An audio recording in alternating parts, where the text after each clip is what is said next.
Hi folks, I'm Gene McLoughlin. Welcome to Old Bridge Outlook with Mayor Owen Henry. Today we're going to be completing the third part of our three-part series on how to write a book. To help us do this, our guest has been Marisa Santoro, and she's here right now to give us a few more pointers. Marisa, thank you again for being with us. Thank you for having me. Folks, we've been talking a lot about how to write a book, how to prepare to write a book. Today we're going to get into some of the finishing points. If we can pick up there, Marisa, what do you do first? Do you write the book first and then seek a publisher, or do you get the publisher and then write the book? How do you do this? Well, I'll share what I did, but I would do it differently. I wrote my book first, not knowing what I didn't know. However, I learned very quickly when I got a traditional publisher that you don't need to write your book first. So after you negotiate your agreement and you get things in the work, the publisher actually expects you to take several months to write your book. Really? So you don't necessarily need to do that, although I do believe you should have some good meat and potatoes behind your book in terms of chapters written, and you can still keep going. In fact, I think that we talked about momentum. I think that's important. But I also think having that pressure of needing to have the whole book finished is also a pretty lofty goal. So the answer is no. The publishers will give you time to write your book. Well, how do you whet a publisher's interest in your book if you don't have a book to show them? Yeah, it's a good question. Well, the publishers are looking for the concept. They're looking for the pitch. They're looking to see who you're, gearing your book for. Going back to earlier when we spoke about that audience, the readers. And so you have to really sell them on exactly who you think will be reading your book, what the concept of your book is, why it's different from what's been done in the market. For me, my book was on career leadership. Lots of books on that topic. So I had to come up with a unique perspective, which was gutsy leadership, leading with your intuition. And that's what they look for? They look for an angle? Always look for an angle, because they're looking at sales. At the end of the day, it's about the numbers. Will this sell? Who picks the title for your book? Do you do or they do? Yeah, great question. So I did have a couple of titles, but for all you writers out there, most likely they will go with their own title. A lot of publishers I've heard are very respectful to what title you ultimately agree to, meaning they'll have a couple of titles for you, but they won't sort of hammer it over your head to make brute force to choose the title. So some publishers will allow you to do that. McGraw-Hill was very, very open, and they suggested some titles, and I ultimately went with Own Your Authority. They did a lot of research on my site and my work, and I didn't even realize it, but those three words were weaved throughout all of my programming, and I never even realized it until I had an outside perspective. And you don't want to infringe on somebody else's book with a similar title. Oh, that's true. Yes, trademark reasons. You can't choose a title that's already been used. So, and something simple and punchy that's going to ultimately catch people's attention. So. If I may just elaborate on that a little bit, Marisa, if you go to a publisher before you write the book, what danger do you have as they look at your work? Do they pick on it more, or do they pick on it more if you complete the work and then give it to them? What works best? Yeah, I mean, they do critique it before and after. Yeah. Before, they'll actually interview you. I mean, I sat for what felt like a job interview. Tell us about your work, tell us about yourself, tell us about the message, tell us about the audience. So that's a very real thing, and in that process it is almost a critique, because they want to make sure that you're clear, and if you're not clear, then your book's not going to be clear. So we really want to have it niched down, and then after you write your work, they'll start asking questions about what you did. Yeah. Okay, if we can just elaborate on that a little bit more. We talked off air about traditional publishing versus self-publishing. Yes. Can you just break it out a little bit? Yeah, so traditional publishing is very different from self-publishing. Traditional is where, all of the work and heavy lifting is done for you. The book cover is done for you, the jacket, the design, the editing, the actual printing, right? All of that is handled by traditional publishers, so there's very little outlay in terms of cost for you as a writer. Self-publishing, on the other hand, is pretty much outsourced. The onus is on you to hire all those, job functions, if you will. So there is an upfront cost in self-publishing, but there's also a difference in revenue streams. So when you self-publish, you're benefiting from the sales, a lot more of a margin than you are going to a traditional publisher where you're getting royalties. So you're also getting more credibility, more presence. So it's really a personal preference. Is there a self-publishing attitude that certain writers do self-publish as opposed to other writers? Are there, who self-publishes? Yeah, so there have been, I learned on this path myself that there are a lot of authors who've self-published that have become so popular in their work that a traditional publisher will come in and say, hey, let us take over and publish it and get you out in a bigger way. So you could go the other way, start out with self-publishing and then go to traditional. It's not unheard of. I learned it happens all the time. Really? Is there a difference between self-publishing a fiction book and self-publishing a nonfiction book? I think there is. I think that you're in different readership, different audience, different genres. I did nonfiction, so I can't speak too much on the fiction. But for me personally, I didn't really go into writing with a fixed mindset. I have to go with a traditional publisher. Okay. I went to the Book Expo in Manhattan. It's held once a year. Now it's no longer held there. Now it's done in LA, and the other biggest one is in Frankfurt, Germany. Mm-hmm. And when I went to that expo and I met all these publishers, I was just so floored, and I felt like, you know what, this is a path that I want to try. At least try to get a traditional publisher. And so I went that route. But had that not worked out, I would have easily turned around to self-publish. Would you? So it really is your personal, preference and how much time you're willing to dedicate. Marisa, is there greater prestige from a published book versus a self-published book? A traditionally published book typically comes with more presence, more prestige, more credibility as an author, which is why most authors would love to get a major publisher behind their book. But with that said, going the self-publishing route, you can do really well on the market, and like I said earlier, go get a traditional publisher because you have some real metrics behind you. To that point, aren't there self-publishing people that publish self-publishing books? If I write a self-published book myself, I can go to somebody that's an expert at self-publishing releases, right? Absolutely, yeah. Amazon has their own self-publishing model. They do. There's no end to the number of self-published platforms. That's what I was getting at, yeah. And there's also a midpoint publishing model. It's not often talked about. It's between the traditional and the self-published. It's where you share the costs with the publisher, where you're not outlaying all of the costs for the editing and printing. They're taking some of the share. Okay. Final point, do you need an agent? And if so, how do you get an agent? You need an agent if you're going to go the traditional publishing route. To get in touch with that group of people is just not typically the case for an author. So you want to hire a literary agent and you want to reach out, and ultimately you're selling the agent before you're selling the publisher because they're the gatekeepers. How do you find a literary agent, and how many of them want you? If you're a new writer. They love new authors. Yeah, no, they do. They love new authors. The way you find a literary agent is you look up the volumes of directories. I've seen the directories, yes. Yes, which publish literary agents. One that I do recommend is by Jeff Herman. I think it's Jeff Herman's Directory of Literary Agents or something around that title. And he is the source. He's sort of known in the publishing world as the golden source for literary agents, and he categorizes everything down to the niche, to the geographic location. He talks about what the publishers are looking for, how to approach them. These are interviews that he's done over the years, and he updates it quite regularly. So he does some of the things that traditional publishers do. Absolutely. In terms of aiding you, and do they help you at all in writing the book in terms of the theory, the idea, the thought, or that they accept what you give them? From my perspective, my agent really didn't comment too much on fleshing out my idea. I think they're really good at listening. They want to hear what you have to say because, remember, they're the gatekeepers. They have to go sell it for you. They're the salespeople, if you will, right? And they make commission. So if they don't feel sold on you and your work, then they can't turn it around to the publisher. So I think their main goal is to listen and learn. They may ask some questions, but they're not looking to take down your work. They may give suggestions and share. I see that a lot of books are being done in that category. You might want to go in this route.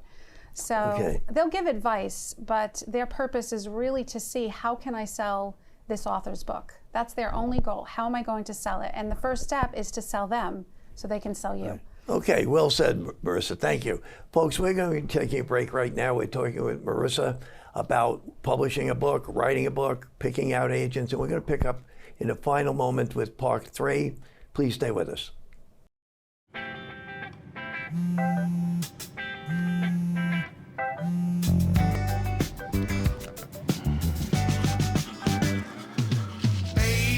you see, you're so right for me, and I'm right for you. I love the things you do, like sweet tasting wine. Your lips are so divine. Your loving turns me on. My lonely days are gone. That's why I'm never gonna let you go. Never gonna let you go. Babe, I'm never gonna let you go. No, no, never gonna let you go. Baby, never gonna let you go. Never gonna let you go. Babe, I'm never Here you go. Thank you. Thank you. gonna let you go.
Hi, I'm Ryan Blaney, a third-generation race car driver, and we dedicate a lot of our time to going as fast as possible.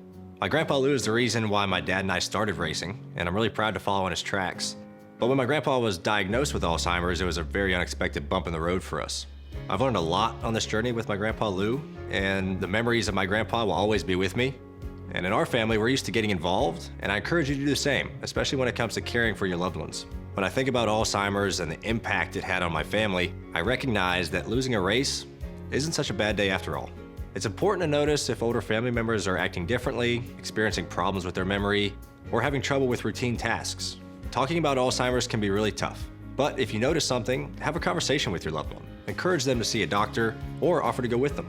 Early detection of Alzheimer's can give your family time to explore support services, make a plan for the future, and access available treatments. If you or your family are noticing changes, it could be Alzheimer's. Talk about seeing a doctor together. Hi, I'm Smokey Bear, and I made an assistant to help you prevent wildfires. Dude, I've got this. I've been camping since I was 5 years old. But I am a camping influencer. You know what? I'll bet you $5. Okay. Assistant Smokey, what is the best way to put out a campfire? To put out a campfire, drown with water, stir, drown again. Then make sure the fire is out cold by feeling with the back of your hand. Wait, really? I'll take the $5. My baby's back from the West Coast. Hear those pictures that you asked for your school project? First day of school, cute as a button. So long ago. Oh, here's Grandma Florence after that flood wiped out the whole neighborhood. Sometimes I just cannot believe all the storms we've gone through here. I can only hope that we'll be able to leave this house to you one day, baby. You're our legacy. Planning for these disasters will make sure we're safe, and is the best way to protect that legacy. Those beans smell heavenly. Give Mama a little You credit. know what? We should make an emergency communication plan. That way we're ready this year. Oh, thank Great you. idea. At my dorm, we have emergency kits for earthquakes and wildfires, but I'm sure there's something more local I can send you with the link. Okay. Smart. I'm coming to share with you guys. Protect your legacy. Plan for natural disasters today. Visit ready.gov/plan.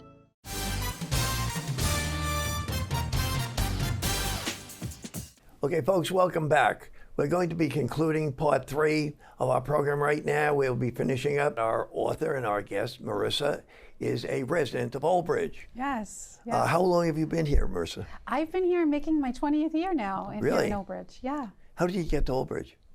Well, I am from Brooklyn, and it's literally 30 minutes from where I'm from, and so that was a big driver. And just the community, I just love the field, the diversity, and since I moved here, there's so many things for families, so many things. So, What do you like most about Old Bridge? I would say probably the community. Yeah, I just think it's a heartfelt community from the school to the neighborhood, neighbors. I mean, really, it's just a very warm and welcoming environment to live in. And I've had friends move here.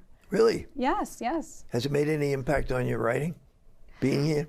Well, the Old Bridge Library certainly has. Yeah. In the winter months, I would come to the library and use one of your conference rooms to write my book.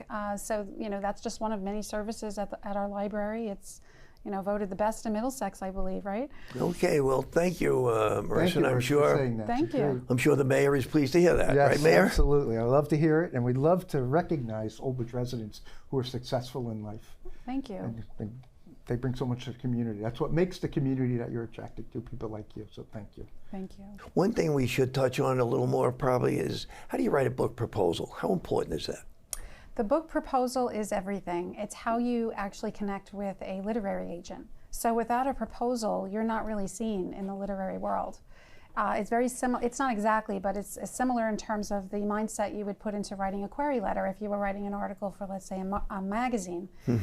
It's a lot longer and it's a lot more comprehensive, but it is your sales pitch letter. And in that proposal, you want to sell the agent on exactly who your audience is, where you see the book being distributed, what the message is, and you really want to make it catchy so that they ultimately end up reading it and say, you know what, I want to have a phone call with him or her.